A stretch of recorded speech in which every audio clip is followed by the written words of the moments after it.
Hello everyone, welcome back to the channel. So today we'll be taking up important articles and the topics from 5th of June 2023's newspapers. So as you guys know, which all newspapers do we discuss every day. So let's start with today's analysis. So firstly, Railway Board, it alleges that there is signaling interference and it seeks CBI probe. So we need to now understand a little bit about what actually is signaling interference and how was it basically responsible for this accident. So Commissioner of Railway Safety, he completes the investigation. Minister says that root cause of collision found to be a problem in electronic interlocking. So people responsible for the error, they have been identified, and board says sabotage has not been ruled out. So still things are unfolding, but as of now, this is the clear picture. And whatever like terms related to technology, they are mentioned, you need to find out a little more about that so that you have clarity about how they are responsible for this accident.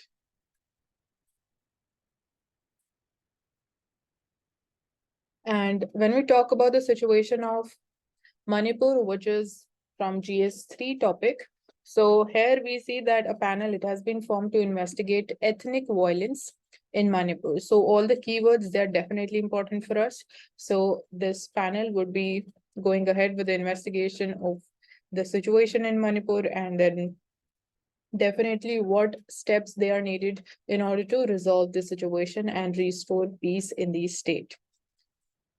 And from the geography perspective, you can find out about which all states or if any other country borders the state of Manipur or not, then important lakes which are found in the state of Manipur, any national park or wildlife sanctuary. So you can find out more about them. Then definitely which tribes they are found in the state of Manipur, all of that becomes important.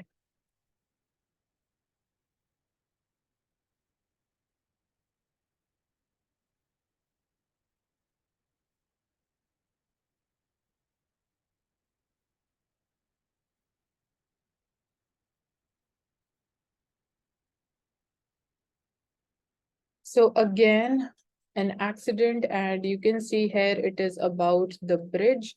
It was being built at rupees 1700 crores over Ganga River in Bihar and it collapses. You can see how here you can see one section it has collapsed and here this pillar you can see they are twisting. So I hope there is no mishap over here. But again, there was one incident back in Gujarat, and now again we are seeing such similar kind of incidents on a repeat. So definitely these instances, they need investigation. We need to find out why such things they are happening and who's definitely individual for each and every incident that would be like that action, that decision would be taken. But on a broader scale, why such kind of bridge collapses they are happening and where are we actually faltering? We need to identify that thing and ensure that no such instances they are repeated in future. So eyewitnesses said that many men, they were walking on the bridge when this incident happened, but no casualties have been reported as of now. So it is the second time that the four-lane bridge connecting Sultanganj in Bhagalpur to Aguwani in Khagaria district, it has collapsed during its construction. So last year also the structure, it had collapsed amid strong wind and rain. So you can imagine if the bridge is not able to bear strong wind and rain. So how weak the structure is being built. And at the same place, it is for the second time that such incidents it is happening. So that's really embarrassing and something which is unacceptable.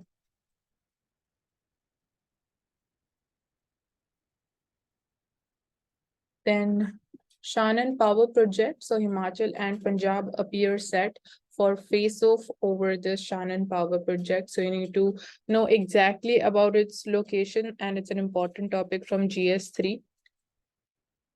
So Punjab and Himachal Pradesh, they are set for a face-off as the 99-year lease on the British-era 110 megawatt Shannon hydropower project, which is situated in the Mandi district of Himachal Pradesh.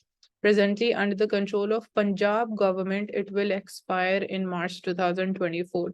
So all these nitty-gritties that, however, it is located in the state of Himachal Pradesh, but then the control is there in the hands of Punjab government. So that's there, and over which river it has been built, then that becomes important. And so when we talk about water disputes, what is like which all bodies they are responsible if we have like separate body in order to resolve such kind of water disputes, and then other water disputes which are there between other states. So we need to be aware about all these important things as far as this is concerned. And moving forward, black turtles. So here with when we're talking about black turtles, so you need to know about what are all other different species of turtles which are found in India, their IUCN status, that is important. So this news article says that 56 flapshells and black turtles, they're dead in fire in the private land in Kasaragod. So flapshell and the black turtles that were charred to death in a fire that broke out in a wetland in Kasaragod. Now you need to know about all the wetlands in India. You like there is in one map, if you'll try to see which wetland is located in which state, so that would make the task much more easier because that helps in visualization. And here I've already told you about what other different species are found in India when we talk about turtles.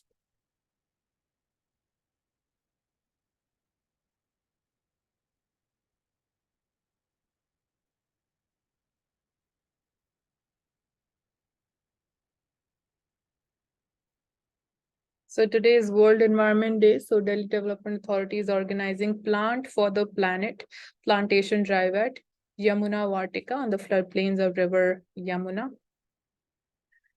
So we'll be talking in more detail about the World Environment Day and the related projects and activities which are happening in context of that.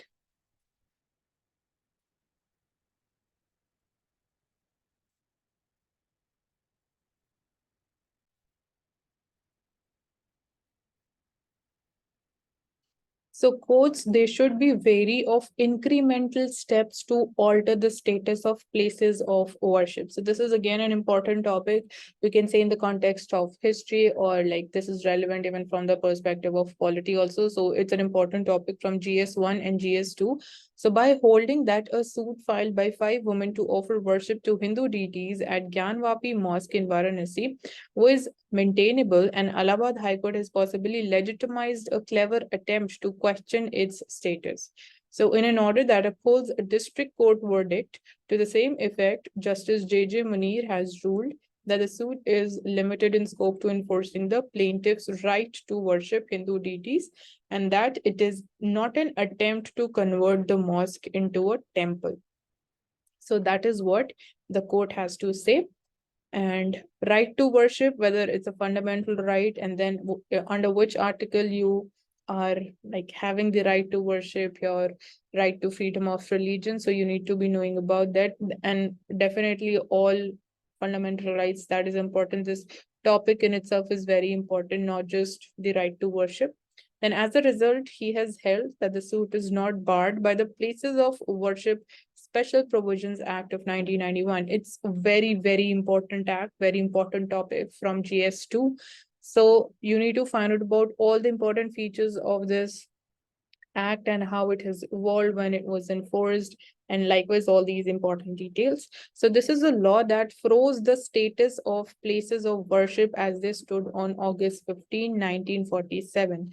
That is the date when India got independent. So with this act, the status of all the places of worship that was frozen as they stood on this date when India got independence. So in the process, the court, it has rejected the objections by the Committee of Management of the Anjuman Intizamiya Masjid, which is there in Varanasi, that suit is barred by the 1991 law. So as per the court, that is not the case according to the court, and it is saying that the petitioners, they are just asking for the right to worship. They're not demanding for the religious conversion of the religious status of Gyanvapi mosque to like whatever other demands of other group. So that's why the court says that their demands, they're not barred as per the provisions of this Act of Places of Worship 1991.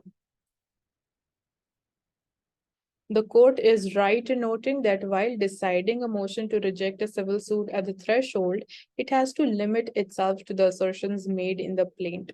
So plaintiffs have claimed that Hindu deities, they were being worshipped at the mosque precedents before and after independence, and in particular they have claimed that daily worship of Hindu deities was going on at Gyanvapi till 1990, after which it was suspended at the peak of movement against the Babri Masjid in Ayodhya. So this is what the plaintiffs, they have to claim.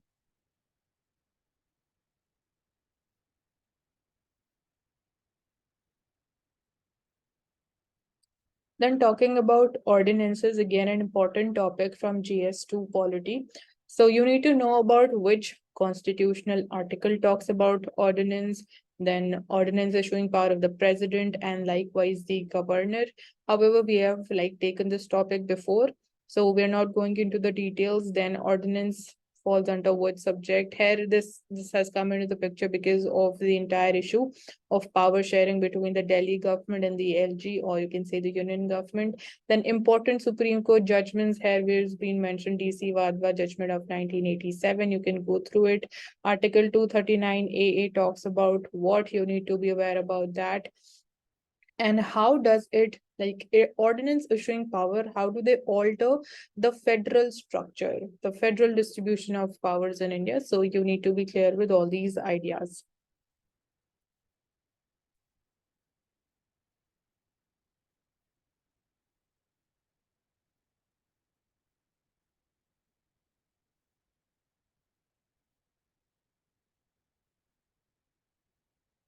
Then talking about Turkey, so here Turkey is a geographical location. It is bordered by which all countries, and then if there is any water body that borders Turkey, that becomes important from the perspective of world mapping.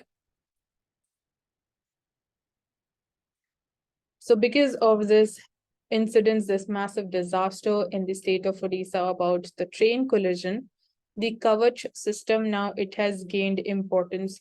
How it is so important that it is helpful in preventing such kind of disasters. And even in this case also, Kavach, it was not installed. So it is being said that if there would have been Kavach, this incident, it wouldn't have taken place. So what are the salient features of this indigenously developed automatic train protection system by Research, Design and Standards Organization? So it has been designed by these two bodies and it is indigenously developed. And Kavach means a kind of armor that is helping in protection. So that is why the name Kavach. And in which networks and routes has this system been implemented? So this is obviously not right now. It is not universally implemented in case of India. So it is limited to just few places. So we'll be seeing where all it has been installed. And definitely when we are seeing such kind of incidents and when at the same time we have the technology to prevent such disasters, so we need to work at war footing in order to ensure deployment of Kavach system on all the railway systems across India. So this incident, this disaster, this accident, it has led to death of over 288 passengers. So what is actually Kavach? So it is indigenously designed, developed by the Automatic Train Protection System by Research, Design and Standards Organization in collaboration with Indian industry. So So trials were facilitated by the South Central Railway to achieve safety in train operations across Indian Railways. It is state-of-the-art electronic system with safety integrity level 4 standards. It is meant to provide protection by preventing trains to pass the signal at red, which marks danger, and avoid the collision. So it activates the train's braking system automatically if the driver fails to control the train as per speed restrictions. So that's when the importance of Kavach comes in. That is एक automatic system है जिसके पास if the driver of the train, it fails to see that there was a red signal and it crosses it. So that's when the Kavach, it automatically gains the control of the braking system of the train, and then further it prevents collision and any such accident. So system, it also relays SOS messages during the emergency situations. And an added feature is that the centralized live monitoring of the train movements through the network monitor system. So Kavach is one of the cheapest SIL for certified technologies where probability of error is 1 in 10,000 years. So you can imagine how exact, how effective this Kavach system is. So how does it actually work on the railway systems? That has been explained here in detail. So let's understand that as well. So the traffic collision avoidance system, TCAS, with the help of equipment on board the locomotive and transmission towers at the stations connected with the RFID tags, helps in two-way communication between the station master and the loco pilot to convey any kind of emergency message. So Kavach, firstly, it would be deployed inside the train also and at the transmission towers. Like these towers here, if you can see and identify, these are transmission towers. So here also it is deployed, and then it is connected with the RFID tag. So that there is two-way communication between station master also and loco pilot. So the instrument panel inside the cabin, it helps the loco pilot know about the signal in advance without visual sighting, so that things become easier for the driver of the train, and permissible speeds to be maintained. So that is also known by the driver. So if there is a red signal and that is jumped and two trains, they come face to face on the same line, then the technology, it automatically takes over and applies sudden brakes. So that's how it, the quick response that Kavach system has, that is very, very effective and very useful. So additionally, the hooter activates by itself when approaching a level crossing, which serves as a big boon to loco pilots during fog conditions also, or when visibility is low because of any other reason. So we have the Shalimar Chennai Coromandel Express and the Yeshwantpur Howrah Express. They were not fitted with this Kavach system. The trains which collided, and the Kavach system project is yet to be implemented on the Howrah Kharagpur Chennai line. However, Jai Verma Sinha, was a member of the Operation and Business Development Railway Board, reasoned that the reaction time and distance was very, very short as the train was traveling at a very high speed. And if an obstruction comes suddenly in front of a high moving vehicle, then no technology in the world would prevent an accident. So if there is this is what is coming from her at a press conference, that if there is suddenly something happens, so she says that even in this case, the no technology can prevent the accident.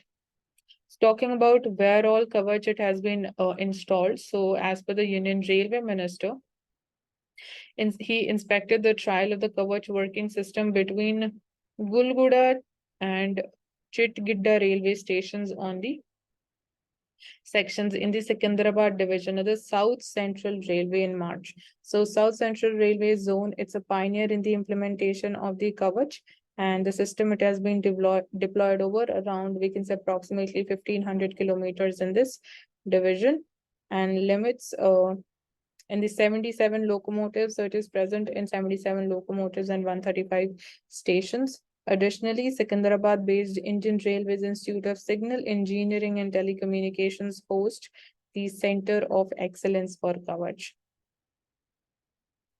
So what is the Kavach deployment strategy going forward? So Kavach implementation is being taken up in a focused manner by the Railway Board.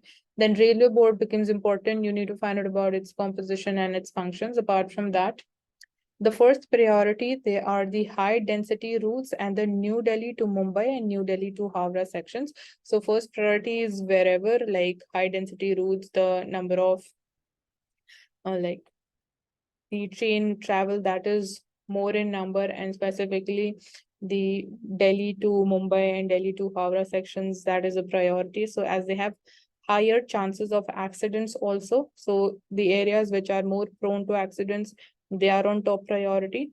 And the second priority lines, they are the highly used networks. Third ones are the other passenger high density routes. And final priority is of course, to cover all other routes in India. So that's how, in this manner, cover system would be deployed. So talking about spy satellites and then North Korea. So from the perspective of mapping, you need to find out about the exact location, whether it borders any other country or not, and important water bodies located around North Korea. Then apart from that, any important lake which is drying up. So that is also that kind of questions they are also asked in the examination. Why is the isolated nation developing a spy satellites, and what are the other strategic developments in this region? Definitely, this region is important, not just because of North Korea, but also because of the tensions in the Taiwan Strait. And will more sanctions weaken North Korea or not? So on 31st of May, North Korea's military reconnaissance satellite Malligyeong the One was launched through a new type of rocket, which is named Cholima the One. So you need to remember the name and with which with which country they are associated with. So satellite Malligyeong the One and Cholima the One associated with North Korea. Satellite is said to have flown for about 10 minutes before crashing into the Yellow Sea. So the mission failed. Then location of Yellow Sea becomes important. And North Korean central news agencies, they reported the failure as the instability in the rocket's engine and fuel system. So that's why it failed. And apart from that, this mission has prompted evacuation warnings and emergency alerts in part of South Korea and Japan also. And US, Japan, and South Korea, they have expressed strong condemnation to this launch. And apart from that, all the important islands which are a matter of dispute, and then between which all countries the islands are of dispute. So you need to remember about that also. And what is North Korea's space program? So North Korea in the past decade, it has had an active space program that is closely related to its missile program. So the satellite launch vehicles, they use the same core technology as the long-range missiles that deliver warheads capable of destroying the intercontinental targets. Like we have the intercontinental ballistic missiles, ICBMs. And starting from 1998, North Korea successfully orbited its first satellite in 2012 after 3 failed attempts. So launch vehicle used was Unha the 3, and it's a likely variant of Taperdong the 2, which is an ICBM. So these names, they are much more important for us to remember. And Una type launch vehicles was also used in the 2016 launch of the Pyongyang's Earth observation satellite. And we talked about Cholima the One, which is the new space launcher. Then there is Hwasong 15 ICBM, another missile. So why does it want assets in this space? North Korea's spy satellites, they are expected to play a crucial role in providing advanced surveillance technology that covers a large portion of the region to improve the ability to strike the targets during conflict. So that's why North Korea is focusing so much upon it. And even from the perspective of nuclear weapons also, it remains in news. So Kim Jong-un, the leader of North Korea, stated that nation would have the capability to use preemptive military force when the situation demands. So North Korea's space program is a response to other strategic developments in the region as well. So that's what they believe, that in response to what are other strategic developments happening in the surrounding region. So that's why they are focusing so much on spy satellites as well. So earlier, the US announced that it would be activating US Space Forces Korea And this system would provide South Korea with advanced capabilities of missile warning and satellite communications throughout the Korean peninsula and its proximate areas. So definitely US is supporting South Korea in this case.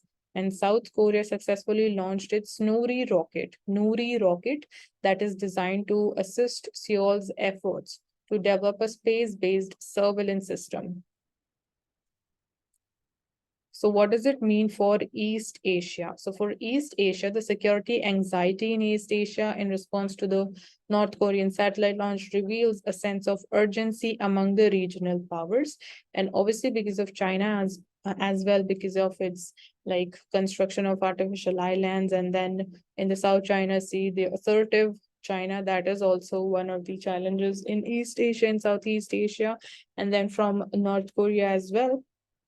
From the perspective of regional security, things they became a little heated up. So North Korea no longer needs to develop its long-range missile technology under the guise of satellites since its test firing in 2017. And Pyongyang, it seems unafraid to reveal its technological intentions and strengthen its security apparatus in this region. So while the launch, it is a breach of the UN Security Council resolutions, it is unlikely to attract additional economic sanctions. So this displays weak effectiveness of sanctions which are imposed on North Korea. So even if like sanctions are imposed on North Korea, so they are found to be ineffective. And that's why that is what is also strengthening in a way, and basically strengthening the intentions, the desires of North Korea, because then the sanctions, they are ineffective, so they are unafraid of any sanctions or the action taken by US or UNSC to that matter. So additionally, while the international responses to the launch, they were largely focused on missile technology, possibility of a successful set of 4 to 5 military satellites by Pyongyang in orbit would provide North Korea's military surveillance capacity that covers the region, strengthening its missile launch capabilities.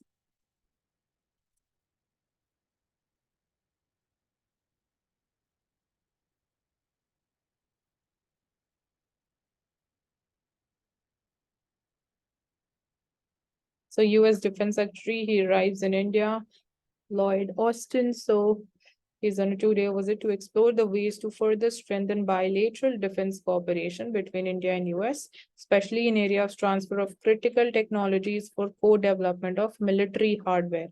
So all the keywords they've been used here.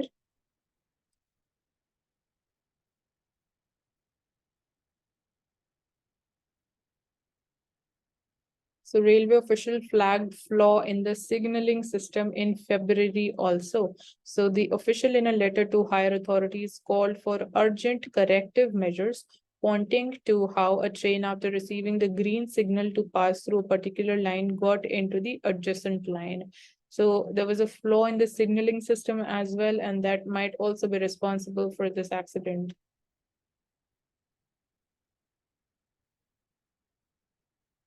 And then there is one more issue related to the coupler thing. So here it leads to the coaches which gets detached from the engines using this coupler thing. So the detachment of the coupler results in the dangerous situation of rake being left disconnected and then moving.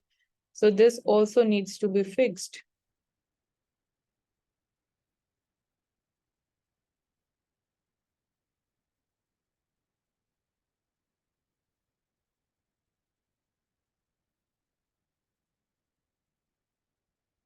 So Arunachal scraps 44 idle deals with the private players. So developers did not show interest in executing the projects, says the deputy CM, and the withdrawn projects will be handed over to the central PSUs. So which all important projects they are being worked out in the state of Arunachal Pradesh, that becomes important, again an important topic from geography also and economy. So from the perspective of infrastructure, so GS2, GS3.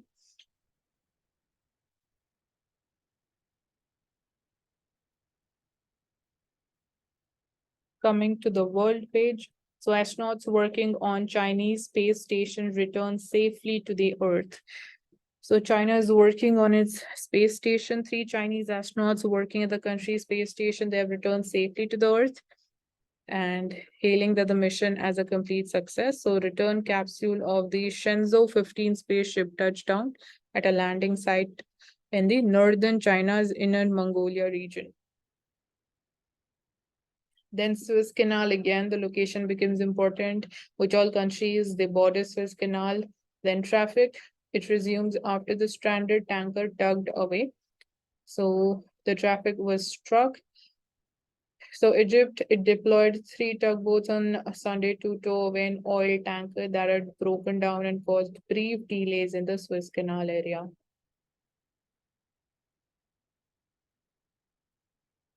So NATO chief urges Turkey not to veto Sweden's bid. So NATO chief, he called upon Ankara to drop its opposition to Sweden's bid to join the US-led defense alliance. So you need to be clear with all the important details related to NATO, which all countries they are a member of NATO. It like right now it comprises of 31 member countries, which is the latest one to join, and then definitely Turkey is also a member. So here the issue is that NATO chief, he's urging that Turkey should not use the veto power because even Sweden wants to join NATO. Then what are the functions of NATO and when it was formed, all the history and the how things have changed. So all those details, it became important, and this is an important topic from GS2 under the heading important international institutions, agencies, and fora.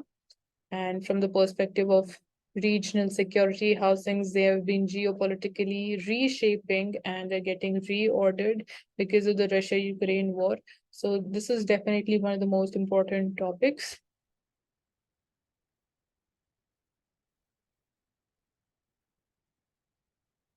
So China says that NATO-like alliances could lead to conflict in Asia Pacific. So when we talk about Indo-Pacific region, so China feels the NATO-like alliances. So it is basically indirectly targeting Quad. So that's what China feels, that Quad is basically against, and it has been formed against China to, control China's assertiveness. So China's defense minister he warned against establishing NATO-like military alliances in Asia Pacific, saying they would plunge the region into whirlpool of conflict. So you can see AUKUS is also mentioned, Quad is also mentioned. So military groupings, US is a member of AUKUS. So AUKUS contains of Australia, UK, and US. So it basically you can see here also it is mentioned. So Washington, it's also a member of Quad group, which includes Australia, India, and Japan apart from US. So today's Asia Pacific needs open and inclusive cooperation, not buddying up into small cliques. So with the mention of Quad and AUKUS, you need to know about their function, which kind or what is the nature of these groupings. Those keywords are definitely asked in prelims as well. So you need to be clear with the nature of each and every organization which is there in use. So again, an important topic from GS2. So Saudi Arabia is going to cut the oil output by 1 million barrels per day. So again, concerns about rising inflation because the crude oil prices would definitely go up. Yesterday, we talked about even the OPEC also, OPEC plus. So OPEC plus the members, and yesterday we talked about that it controls around 40% of the global crude oil. So definitely OPEC plus and OPEC, these are two important oil cartels. And again, because India, it is somewhere dependent around 85% on crude oil imports, so it would be leading to imported inflation.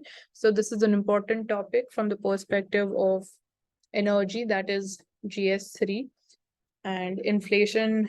So all these topics, they get connected with this issue.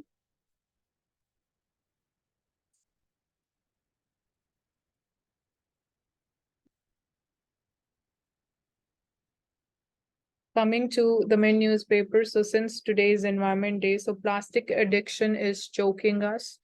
Here we're seeing All the plastic that we use, it creates waste that never really breaks down, obviously, because plastic is non-biodegradable.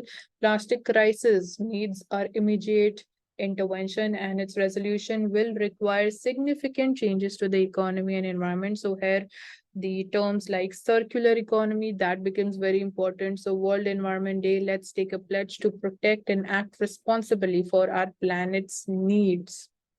So circular economy, recycling of plastic, in which all areas it can be recycled, all of that becomes important. So how can you actually contribute towards protecting the environment? So you need to consume less, consume rationally, and then you can work upon compost as well. So another art that does not get much attention, but it is important, is rot. Rot means you need to let it decay. So that's how compost, the natural manure, it can be used as fertilizer in the agricultural feeds as well. So rot, another R which can be added in your answers, because we, like, it's very common when talk about reduce, reuse, and recycle. So you can add rot as well. And then we talk about microplastics. How do they enter the food chain? They are definitely a threat to even the health of human beings also. So you need to stop using the items with plastic hidden in them. So that includes like all the clothing which is made from the man-made fibers like polyester, acrylic, and nylon, it is made from plastics. So you need to reduce that consumption as well, the purchase. Additionally, as the fabric sheds while it is washed, and then microplastics, they are released into the river every time you wash them. So that's how dangerous they are for the environment as well.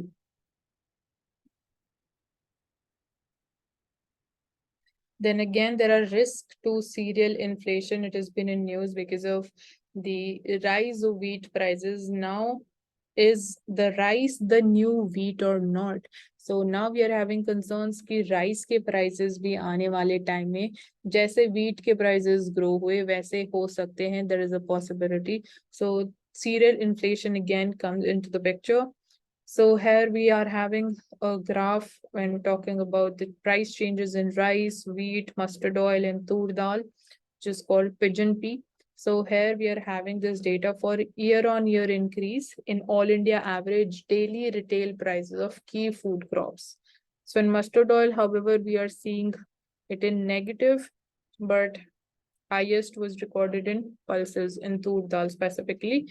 Then compared to rice and wheat, so rice is at higher level, so price changes are rising more at a higher rate in case of rice. Then in this area, this graph is talking about in different important regions, metropolitans, how the prices have been changing. So retail price of rice per kg in Delhi was 39 rupees per kg. It was 56 rupees per kg in Chennai. Kolkata it was 43 rupees per kg. And when we talk about the year-on-year increase, so it was highest in case of Delhi, it was at approximately 22%.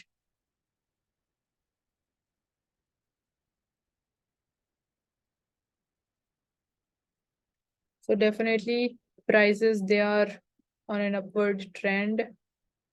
So why are the prices rising? So when we talk about rice production in the last Kharif season, which is between June to October, it was impacted by scanty rainfall in parts of UP, Bihar, and West Bengal, where these states are one of the major producers of rice.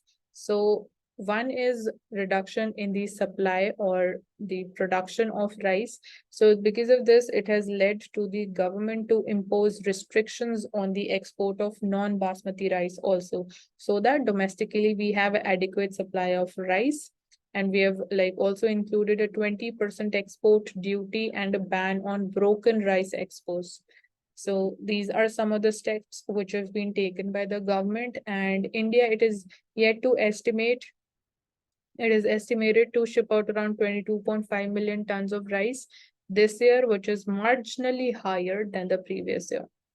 So unlike in wheat, India is the largest exporter of rice with a 40% share of global trade, which is like really huge.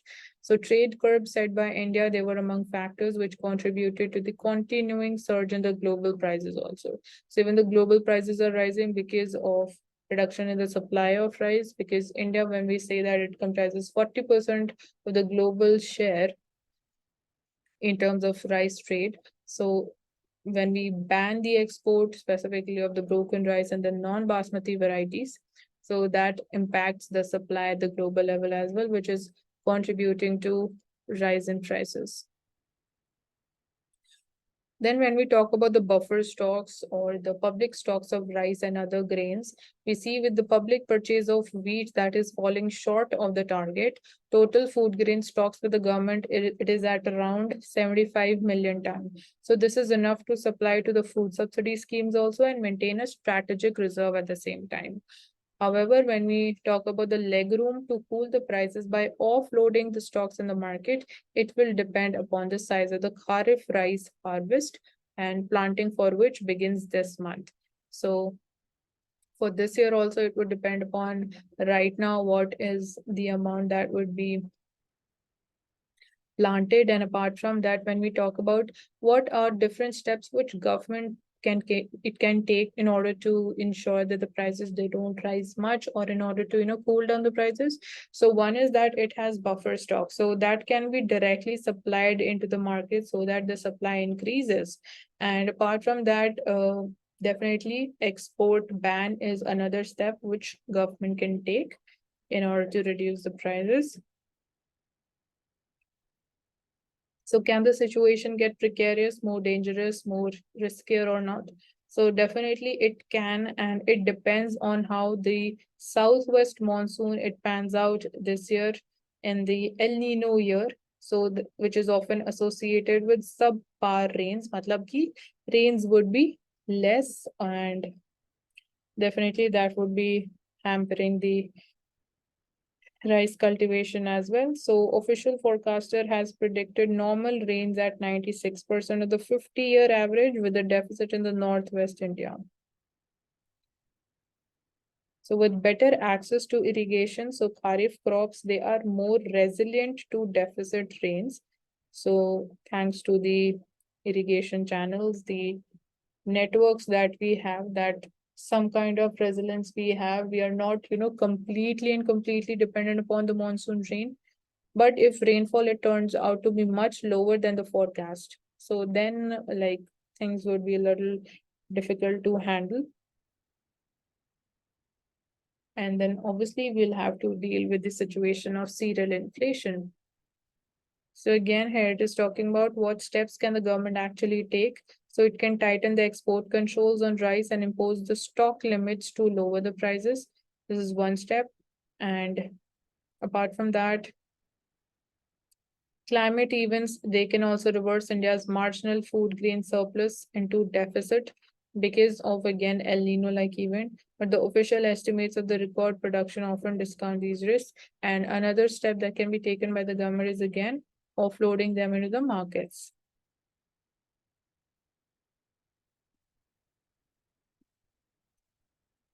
Coming to the quote of the day, so the External Affairs Minister says that this is no longer the India that was lumbering around at a relatively slow pace. When it comes to digital, I see practices and efficiencies in India, which I don't see even if I go to Europe and North America. So it's a very strong statement coming from him. Taking up the Financial Express newspaper now.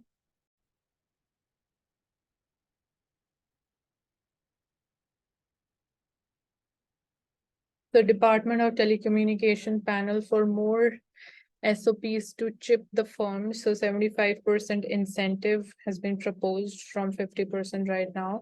So we are pushing for semiconductors domestically. So currently the government is providing fiscal support of 50% of the project cost, which is uniform across all technology nodes. And global telecom spends are estimated at $260 billion by 2025. and out of that, India spends are estimated to be $16 billion. So the task force also recommended identifying the original equipment makers in India to support the development of Indian chipsets.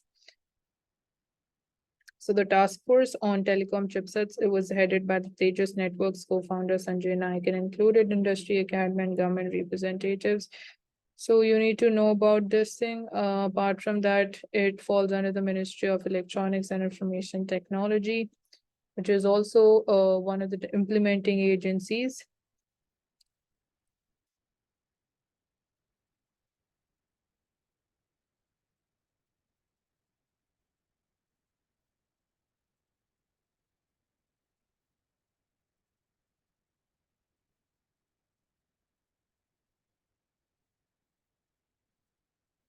E-commerce policy is going to boost exports and streamline the regulation. So there's no immediate plan for the regulator as far as the e-commerce sector is concerned, but exports, they may touch $300 billion by 2030. So the DPIIT, which is the Department for Promotion of Industries and Internal Trade Policy, to be aligned with the rules of Consumer Affairs Department. So ensuring that consumers, whatever their like grievances are, they are also resolved in timely manner. And apart from that, India's e-commerce export potential, it is in the range of 200 to $300 billion annually by 2030. Right now, India allows 100% FDI in the marketplace model, but no FDI is permitted for the inventory based model. So when we talk about, there are like these two types of models which exist when we talk about FDI. So marketplace model, which is merely a facilitator between buyer and seller. So like we have Amazon, where Amazon, it can't sell its own goods. All right. So it is merely a platform where the buyer and seller meets.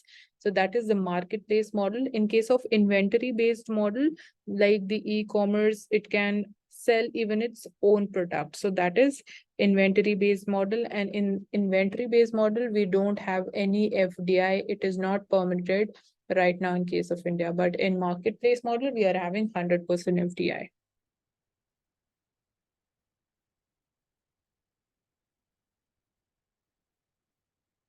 So talk about asset monetization, again, an important topic from GS3. So rupees 1.4 trillion has been raised, and this is an increase of 44%.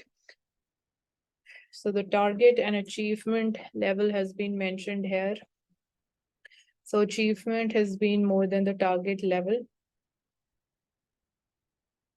So monetization of the public sector brownfield assets unlocked capital worth rupees 1.4 trillion in the previous financial year, and achievement was against target of rupees 1.62 trillion rupees. So coal blocks and other mineral assets, highway stretches, power transmission lines, they pushed the drive. So these were important sectors.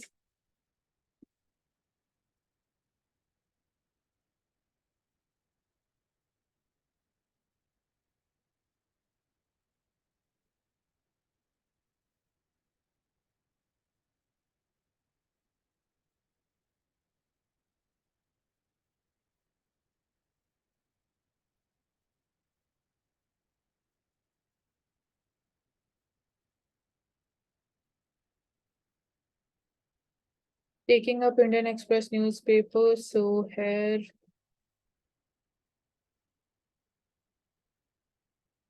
we are again seeing fresh violence breaks out in the state of Manipur. Center sets up the probe panel, but if you, even if you're setting up the probe panel, the violent incidences, they're still happening.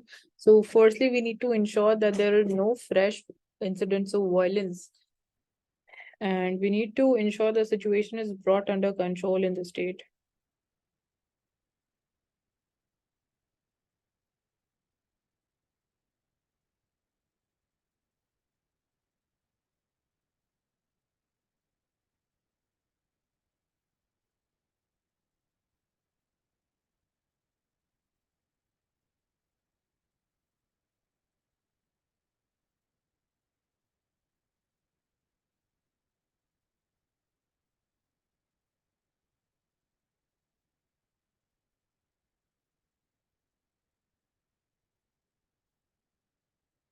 So beat plastic pollution on World Environment Day. This is a part of the UNEP, which is the United Nations Environment Program. So take a reusable bag when you go for shopping. Always use a refillable water bottle and pick up any plastic litter when you see it in your surroundings. So if you don't want to throw future in plastic, so then don't throw plastic in nature.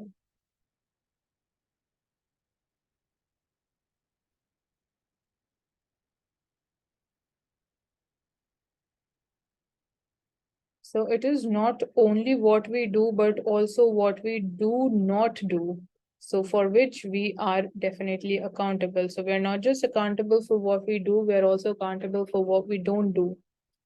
So that's like fits into right now the railway accident which has happened. Definitely, we're accountable for what we haven't done as of now. So we need to focus upon the infrastructure revamping, on improving safety, speed, and punctuality. And government must fix the responsibility of the Odisha train accident. Only then can infrastructure upgrade. It would be meaningful. And we have talked a lot about covered system today in detail. We have understood how it works, where all it has been installed, what are the priority areas, in like what manner, how it will be implemented across India. Then El Nino, important topic from geography. All the important terms related to monsoon, they are an important topic for us from the perspective of examination. So this is an important topic from geography, GS1.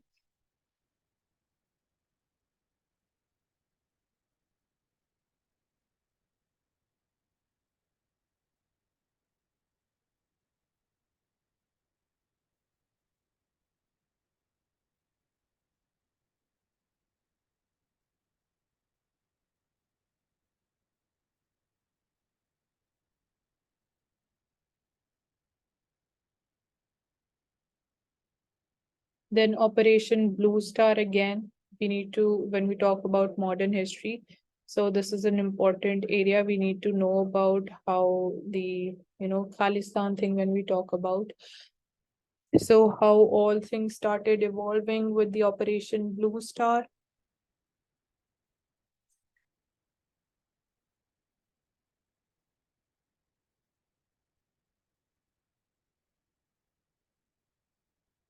Then sedition law, an important topic from GS2. And what were the recommendations of the Law Commission regarding sedition law? So the commission, it said that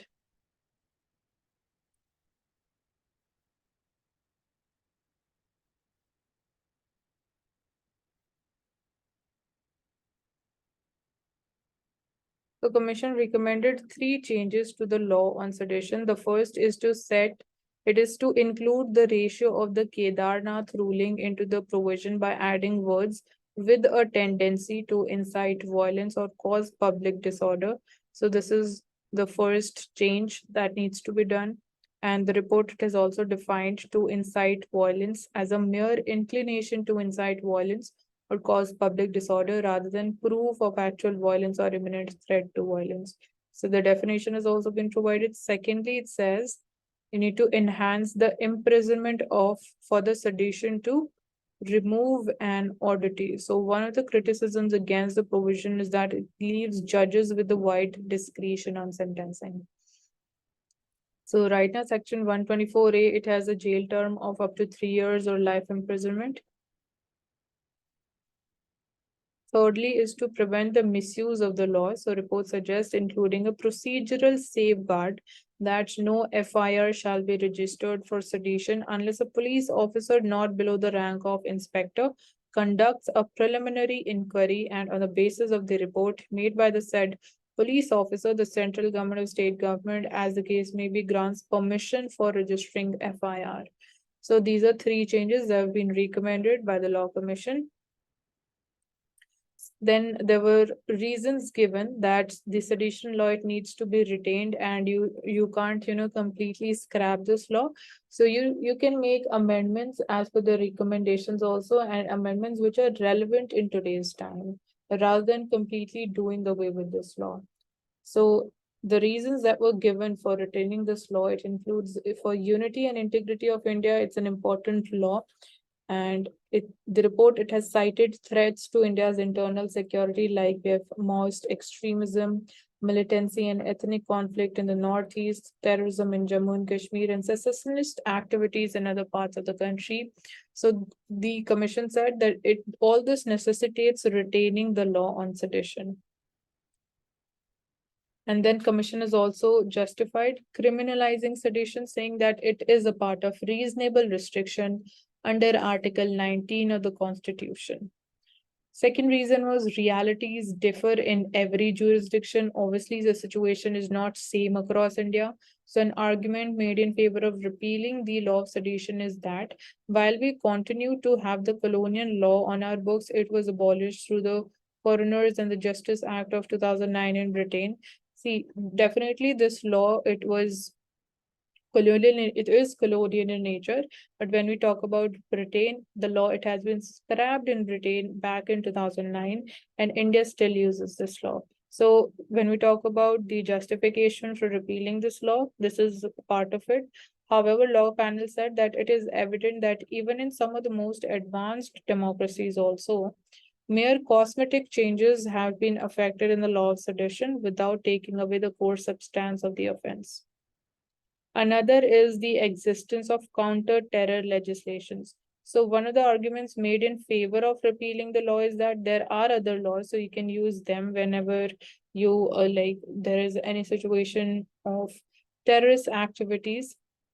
So the anti-terror legislations, they can be invoked for acts that threaten the national security, and sedition is frequently invoked to punish the political speech or actions. So the Law Commission simply states that the existence of anti-terror legislations does not, by implication, cover all the elements of the offense and envisaged under Section 124A of the IPC. So Law Commission says that the sedition law is much more broader when we compare it with other acts to deal with the terrorist activities. So it needs to be retained, or basically we can say that it can be amended accordingly and needs to be retained. Another reason was sedition being a colonial legacy. So this was again one of the reasons for repealing this law. So commission also rebutted this argument that the sedition law must be repealed because it is colonial, it's a part of colonial legacy. So last year, Supreme Court had observed that the provision may be outdated for a democratic republic. So it is often said that the offense of sedition is colonial legacy based on the era in which it was enacted, especially given its history of usage against India's freedom fighters. But police force and the idea of an all India civil service, they are also temporal remnants of the British era also. So when you are giving this reason that it is because it's colonial in nature and it has a colonial legacy, so that's why it needs to be scrapped. So likewise, then you have police force, you have the Indian civil services, they are also having their origin from that time period. So merely saying that it is a colonial law and you need to abolish it is not justified, and it ascribes to an idea of anachronism.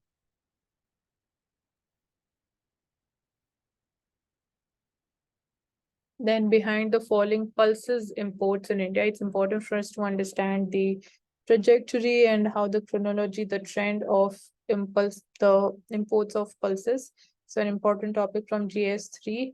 So country, we have achieved over 90% self-sufficiency in pulses, which is thanks mainly to increased chana production. So India's imports of pulses, it has come down from 6.6 million tons to 2.5 million tons, which is massive. So as it is saying, we have achieved 90% self-sufficiency in dals. So here we are having the trend of import of vegetable oils. So from 2013-14, the trend is going upward, but we can't say that it is going upward in a uniform manner, because after, you can say in the initial years it was moving up, but then again we saw a downside shift and then again it started to rise. And when we talk about the import of pulses, so since we have achieved 90% self-sufficiency, so during the earlier years, you can see it was moving upward, and then there was sudden fall, and it was recorded at a very lower level. So imports definitely they have fallen massively when we talk about the pulses imports into India. And imports of major pulses. So for each and every major pulse, we are having a trend which is mentioned over here.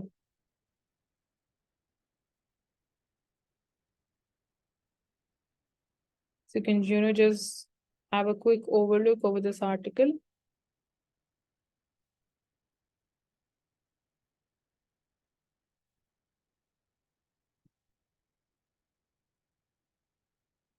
So Biden has finally signed the US debt ceiling bill into a law avoiding the default. So there was huge concern regarding the US debt ceiling limit being hit and what happens if there is a default. So now that situation has been averted, but that was like very close. So there was one thing we have like in detail, we have already taken up this topic.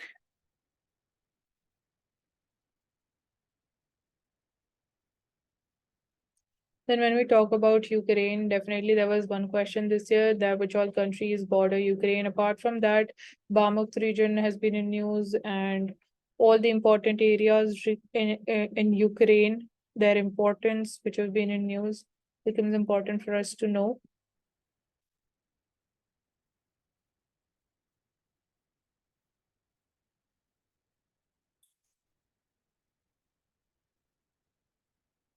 So Libyan forces mass deport migrants from Egypt. So Eastern Libyan forces, they have expelled thousands of Egyptians who were in Libya illegally in recent days, deporting them to Egypt on foot across the land border. So definitely the location of Libya and then Egypt, that is important. And apart from that, when we talk about refugees, so international convention, which talks about the protection of interest of refugees, whether India is a signatory or not, that is important for us to know.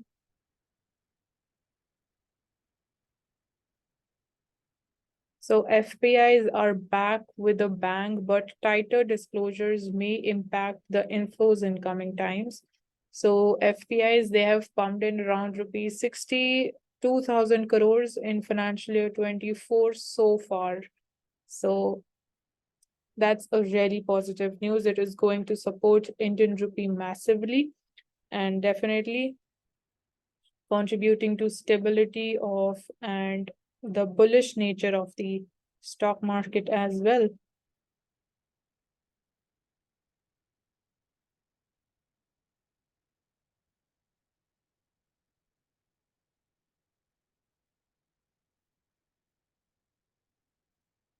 So OPEC Plus holds difficult talks on cuts as group faces looming oil supply glut.